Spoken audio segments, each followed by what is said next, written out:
বরিশালের গৌরনদী উপজেলার হোসনাবাদ গ্রামে শিশু সাফওয়ান হত্যার ঘটনায় ইউপি সদস্যসহ ৩ জনকে আটক করেছে সেনাবাহিনী।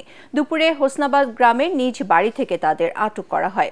আটককৃতরা হলেন ইউপি সদস্য মোজাম্মেল চৌকিদার, একই এলাকার রোমান চৌকিদার ও গ্রাম পুলিশ শাহাদাত হোসেন। এর আগে গতকাল দুপুর ১টার দিকে খেলতে গিয়ে নিখোঁজ হয় শিশু সাফওয়ান। দীর্ঘক্ষণ বাড়ি ফিরে না আসায় খুঁজতে বের হয় তার পরিবার। পরে আজ ভোরে বাড়ির পাশে মরদেহ দেখতে পেয়ে পুলিশে খবর দেয় এলাকাবাসী। এ ঘটনায় পুরো এলাকায় শোকের ছায়া নেমে এসেছে।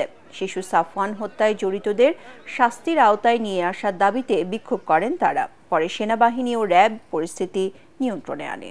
এই যে শিশুকে যারা নির্মমভাবে নৃশংসভাবে হত্যা করছে তার আমরা সর্বোচ্চ শাস্তি চাই, তার আমরা ফাঁসি চাই, দৃষ্টান্তমূলক ফাঁসি চাই, যাতে করে ভবিষ্যতে কোনো মানুষ এই ধরনের সাহস আর না পায়।